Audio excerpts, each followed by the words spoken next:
우리 특별 새벽 기도회 통해서 우리의 기도의 차원이 달라지고 또 기도가 더 깊어지고 힘있게 기도할 수 있게 되기를 축원합니다.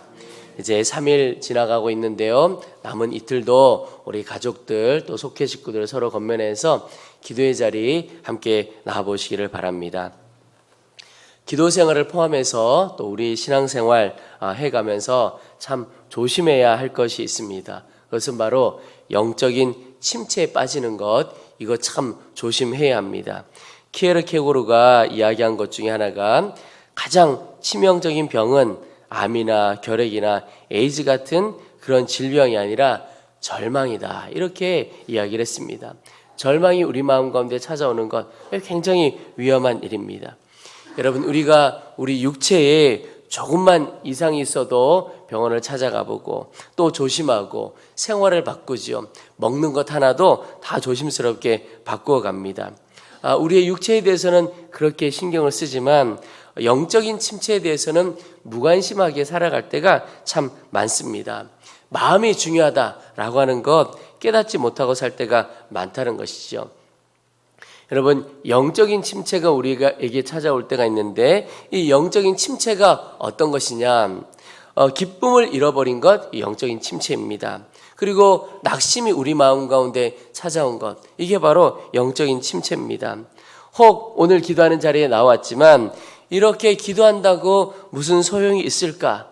혹 그런 마음이 든다면 그건 우리 마음에 영적인 침체가 찾아온 겁니다. 감사를 잃어버리고 나도 모르게 염려와 근심과 또 의심에 사로잡혀 있게 되었다. 그러면 영적인 침체가 내 가운데 찾아온 겁니다. 여러분, 영적인 침체 그대로 두면 우리의 기도가 아주 급격하게 힘을 잃어가게 됩니다. 그래서 여러분, 우리의 스스로를 점검해 봐야 되는데 내가 영적 침체인가 아닌가 참 중요하게 살펴봐야 합니다. 언제부터 내가 기쁨을 잃고 감사를 잃었다. 그러면 나도 모르게 영적인 침체 가운데 있는 것이고, 또 기도를 하는데 이전의 기도와 지금의 기도를 비교해 보는 겁니다. 예전처럼 내가 기도가 잘 되어지지 않는다. 그러면 나도 모르게 영적인 침체에 빠져 들어간 겁니다. 우리가 영적으로 충만하면 어떤 환경도 어떤 어려움도 이겨갈 수 있습니다. 그러나 영적인 침체에 빠지면 좋은 환경, 다른 사람들은 다 부러워할 만한 환경이어도 나도 모르게 넘어지고 쓰러지기 쉽습니다. 이 영적인 침체는 다른 사람에게도 영향을 끼칩니다. 우울증으로 고생하는 어머니를 돌보던 한 자매, 정말 전신껏 마음을 다해서 어머니를 돌보았는데 그만 시간이 흐르면서 나중에는 자기 자신도 우울증에 걸렸다는 겁니다. 그건 어머니에게서 그냥 돌보고 늘 함께 있으면서 자기도 모르게 영향을 그대로 받은 것이죠. 이렇게 영적인 침체가 무서운 건 자기 자신만 고통당하는 것뿐만 아니라 주변 사람에게도 쉽게 영향을 끼친다는 점에서 참 무서운 것입니다. 영적인 침체는 잘 깨닫기가 쉽지 않습니다. 많은 경우에 늦게서야 깨닫게 되는 경우가 많습니다. 여러분, 통증이 없는 병 왜 무섭습니까? 중병이 되어서야 깨닫게 되기 때문에 참 무서운 것이죠. 그래서 우리가 수시로 육체의 이 건강검진을 하죠. 그런 면에서 우리의 영혼도 늘 점검해 보아야 하는 겁니다. 나도 모르게 깨닫지 못한 상태에서 영적인 깊은 침체 가운데 들어가지는 않는지 살펴보아야 합니다. 우리 장로님 가정들과 다 함께 우리 예수동행일기를 써보자고 했고 또 우리 성도들도 다 예수동행일기 속회해서 같이 써보리라고 생각을 합니다. 근데 다 그렇게 일기를 쓰는데 이렇게 매일매일 일기를 써보는 것은 내 영혼의 상태를 점검해 보기 위함입니다. 그 목적 또 그 효과가 있는 겁니다. 영적인 침체는 어느 날 갑자기 나타난 것이 아니라 서서히 영적인 침체에 빠져간다는 것을 알아야 합니다. 어느 날부터 나에게서 기쁨이 조금씩 사라지는 겁니다. 근데 어느 순간에는 내 삶에 기쁨이 전혀 없는 거예요. 그저 모든 것 염려하고 짜증내고 그러면 내 안에 영적인 침체가 온 겁니다. 우리가 읽었던 이 시편 42편, 이 시편을 지었던 기자도 지금 영적인 침체에 빠져 있습니다. 1절 1절을 보시겠습니다. 하나님이여 사슴이 시냇물을 찾기에 갈급함 같이 내 영혼이 주를 찾기에 갈급하니이다. 내 영혼이 하나님 곧 살아계시는 하나님을 갈망하나니 내가 어느 때에 나가서 하나님의 얼굴을 배울까? 하나님을 볼 수나 있을까? 이런 마음이 드는 겁니다. 하나님이 내 옆에 계시기는 할까? 하나님이 나와 함께 계시나? 이렇게 생각하고 있는 거죠. 여러분, 이 시편 기자의 고백이 지금 이 사람이 영적인 침체에 빠져 있구나. 주님이 보이지도 않고 주님이 깨달아지지도 않는 겁니다. 그때 하나님의 책망의 소리가 들립니다. 5절에 내 영혼아 내가 어찌하여 낙심하며 어찌하여 내 속에서 불안해하는가. 영적인 침체가 오고 낙심한 이들, 이 음성을 들을 수 있어야 하겠습니다. 시편 기자가 낙심한 이유, 영적인 침체 가운데 있었던 이유 3절에 사람들이 종일 내게 하는 말이 내 하나님이 어디 있느냐 하오니 내 눈물이 주야로 내 음식이 되었도다. 여러분, 사람들이 지금 이야기하는 겁니다. 네가 믿는다고 하는 하나님이 어디 있느냐, 네가 기도한다고 되느냐, 그렇게 말하고 있는 것이죠. 여러분, 세상 사람들이 너희가 믿는 하나님이 어디 있느냐 이런 말 한다고 하나님이 실제로 계시지 않는 것 아닙니다. 하나님은 여전히 살아계시고 여전히 우리와 함께 하시는 거죠. 그런데 사람들의 이 작은 말 한마디가 우리의 마음을 흔들어 놓을 때가 있습니다. 그래서 여러분, 우리의 마음에 어떤 것을 품느냐 굉장히 중요합니다. 작은 상처라도 그것을 계속 여기면 우리가 나도 모르게 쓰러집니다. 작은 것 하나라도 소홀히 여기면 안 되고 마음에서 떨쳐버려야 합니다. 예전에 유희성 목사님과 함께 지내면서 목사님께서 참 재밌는 이야기를 하면서 부목사님들에게 문자 보내는 것 조심해서 잘 보내야 됩니다. 그 이야기를 하시면서 목사님께 일어났던 이야기를 하신 적이 있습니다. 목사님이 생신을 맞이했는데 청년들이 목사님 축하드린다고 문자를 보냈는데 이렇게 보낸 겁니다. 목사님 생신 축하드립니다. 오래오래 사네요. 이렇게 보내신 겁니다. 오래오래 사세요 이래야 되는데 오래오래 사네요 이렇게 보낸 거예요. 목사님이 여러 가지 하면서 청년들이 너희들 참 수고했다, 잘 지내라 그랬더니 이게 받침 띄어쓰기 잘해야 됩니다. 목사 니도 잘 사세요 이렇게 온 겁니다. 목사님도 잘 사세요 이렇게 와야 되죠. 여러분, 문자 잘 보내야 하겠죠. 그런데 혹 우리에게 잘못 문자가 올 수도 있죠. 그런데 그거 묵상하고 있으면 안 되는 겁니다. 잘못 보낼 수 있는 거죠. 그냥 하하 웃고 넘어가야 하는 겁니다. 작은 것 하나에 섭섭함, 미움, 이게 내 마음에 남아있도록 두고 계속 그거 묵상하면 안 된다는 거예요. 우리 안에 있는 작은 상처들, 작은 가시가 우리 영혼을 그냥 침체로 이끌어가고 일어나지 못하도록 무너뜨려 간다는 겁니다. 여러분, 우리가 살아가면서 신앙생활하면서 영적인 침체가 우리 가운데 올 때 있는데 그때 어떻게 해야 되느냐? 오늘 시편 기자가 했던 것처럼 더욱 하나님께만 소망을 두고 하나님을 바라보는 것입니다. 여러분, 영적인 침체, 낙심이 찾아와요. 기쁨을 잃어버려요. 염려가 막 생기고 짜증이 나요. 그럴 때 더욱 주를 바라보고 주님께만 소망을 둔다는 겁니다. 오늘 5절에 내 영혼아 내가 어찌하여 낙심하며 어찌하여 내 속에서 불안해하는가. 낙망의 마음이 드는 거죠. 그렇지만 낙심하는 마음만 드는 것이 아니라 그는 여전히 하나님의 은혜 안에 있는 겁니다. 너는 하나님께 소망을 두라.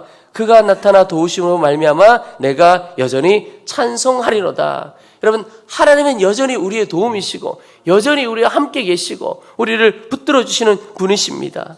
주님을 바라보는 거죠. 여러분, 힘들고 어려움이 온다고 다 하나님을 향하는 것 아닙니다. 오히려 어려움이 올 때 더 믿음 잃어버리고 방황하고 마음이 더 굳어지고 강팍해지는 이들도 많이 있습니다. 그럴 때 오직 주님께 소망을 두는 겁니다. 완전히 낭망하게 된 상황이라도 주님을 갈망하는 마음이 있다면, 그래서 그 가운데 기도가 일어난다면 엄청난 역사가 일어나게 되는 겁니다. 낭망하는 가운데도 주님께 소망을 두고 기도하는 것, 이것은요 엄청난 권능입니다.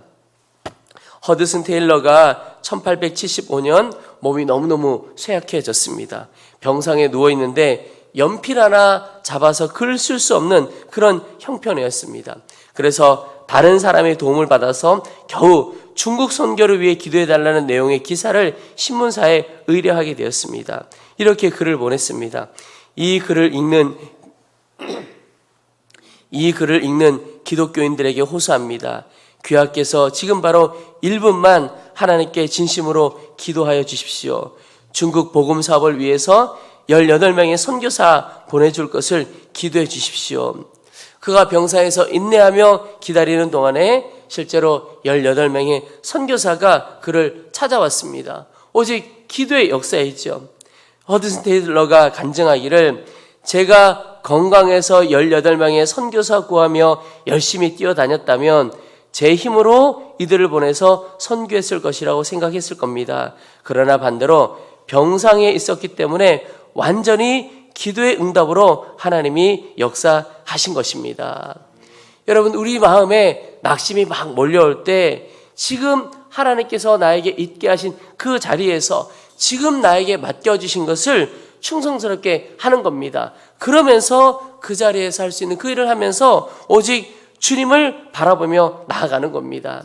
시편 기자가 주님 보기를 갈망했습니다. 주의 얼굴 보기를 사모했죠. 여러분, 주의 얼굴을 보면 우리의 삶의 모든 문제 다 끝납니다. 하나님의 임재 가운데 들어가면 우리의 삶의 모든 문제 해답이 우리 가운데 오게 되는 겁니다. 여러분, 영적인 침체가 올 때 찬양하고 기도해야 합니다. 6절에 내 하나님이여 내 영혼이 내 속에서 낙심이 되므로 내가 요단 땅과 헤르몬과 미살산에서 주를 기억하나이다. 여러분, 주님의 행하심을 우리의 삶에서 늘 경험하지요. 그러면 영적인 침체가 올 때 주의 행하심을 기억해야 하는 겁니다. 주님을 기억하지 못하는 이들도 많습니다. 주신 은혜, 주의 인도하심, 이제까지 주셨던 은혜를 기억하지 못할 때가 많지요. 그래서 주의 행하심 기억하는 것도 사실 큰 은혜입니다. 그리고 그 은혜를 기억하고 붙들고 찬양하고 기도하면 우리 가운데 영적인 침체는 떠나가게 됩니다. 7절 8절에 주의 폭포 소리에 깊은 바다가 서로 부르며 주의 모든 파도와 물결이 나를 휩쓸었나이다. 낮에는 여호와께서 그의 인자하심을 베푸시고 밤에는 그의 찬송이 내게 있어 생명의 하나님께 기도하리로다. 여러분, 영적인 침체가 옵니다. 인생의 어두운 때가 옵니다. 그때 다른 것 할 게 아니고 찬송하고 기도한다는 거예요. 이전에 행하셨던 그 하나님을 기억하면서 계속 나아간다는 겁니다. 여러분, 낙심 중에 낭망 중에 기도하는 것 아무나 할 수 있는 일이 아닙니다. 주님을 바라보는 자만이 할 수 있죠. 여러분, 답답할 때 찬양하고 낙심 중에 기도하게 되면 주님께서 그의 인생에 참 놀라운 일을 행하십니다. 그래서 찬송하기 어려울 때 찬송하고 기도하기 어려울 때 기도해 보시면 정말 생각할 수 없었던 하나님의 역사가 그 인생 가운데 있게 됩니다. 1975년 중국 선교의 문이 아주 굳게 닫혀 있을 때 러브 차이나라는 선교 대회가 마닐라에서 열렸습니다. 그때 그 대회에서 100만 권의 성경책을 중국에 들여보내기로 결정을 했습니다. 그리고 전 세계 그리스도인들에게 중국을 위해서 기도해 달라고 요청했습니다. 그런데 이 기도를 하고 이 요청을 할 때는 100만 권의 성경을 중국으로 보내야 되겠다라고 생각했던 그때는 도무지 불가능할 것만 같은 일이었습니다. 환경은 전혀 중국의 문이 열리지 않을 때였습니다. 그런데 그때 전 세계 그리스도인들이 중국을 위해서 함께 기도하고 난 이후에 하나님의 역사 그 땅에 나타나기 시작했습니다. 1970년 초대 총리가 사망하게 됩니다.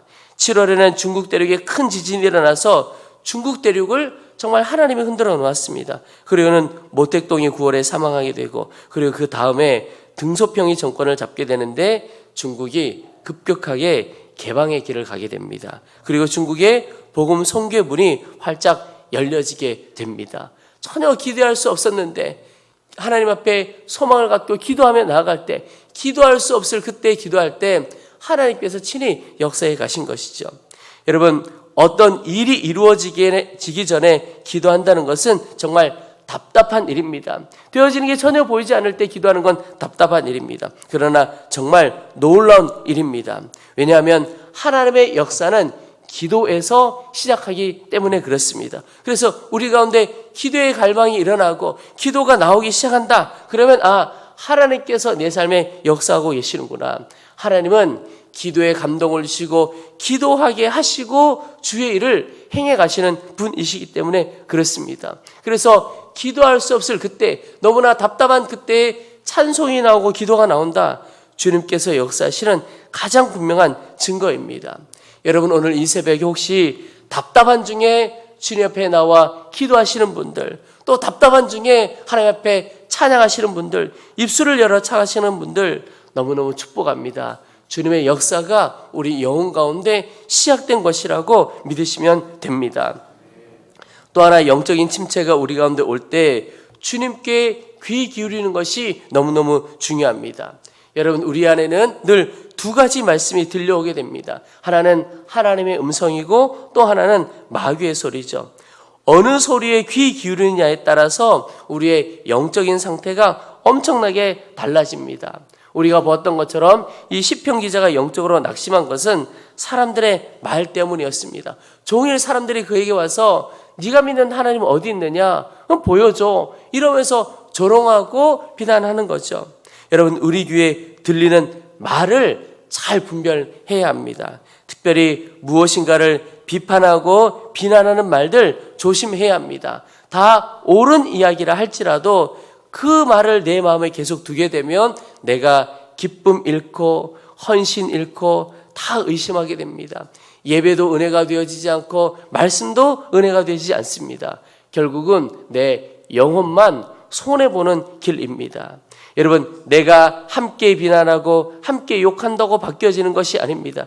주님께 맡기고 기도하는 것이 필요합니다. 왜냐하면 내 영혼이 충만해야 그런 일들도 올바르게 바꿔갈 수 있는 힘이 있습니다. 내 안에 영적인 힘이 있다면 바꿔낼 수가 없는 것이죠.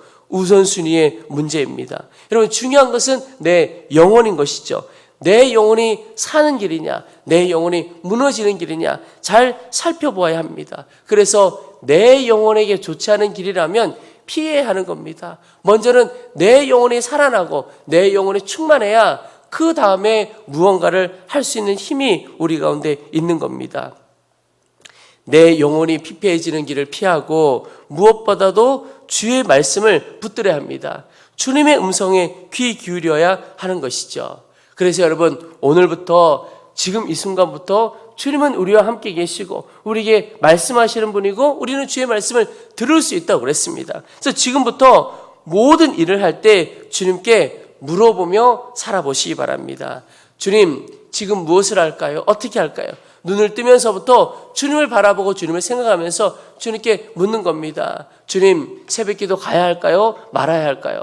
여러분, 아주 새벽기도하는 것도 분명합니다. 주님이 가라고 하시면 그냥 가면 됩니다. 주님이 자라 그러시면 자면 됩니다. 너무너무 간단하죠. 주님께서 새벽기도 가라고 하는데 자면 하나님의 역사가 없는 거죠. 근데 주님께서 자라 그러는데 새벽기도 와요. 주님이 더 기뻐하실 수 있는 것입니다. 좀 이상하긴 합니다. 근데 여러분, 사람을 만날 때도 주님, 이 사람을 만나서 무슨 이야기를 해야 할까요? 주님, 이 사람을 왜 만나게 하시는 것입니까?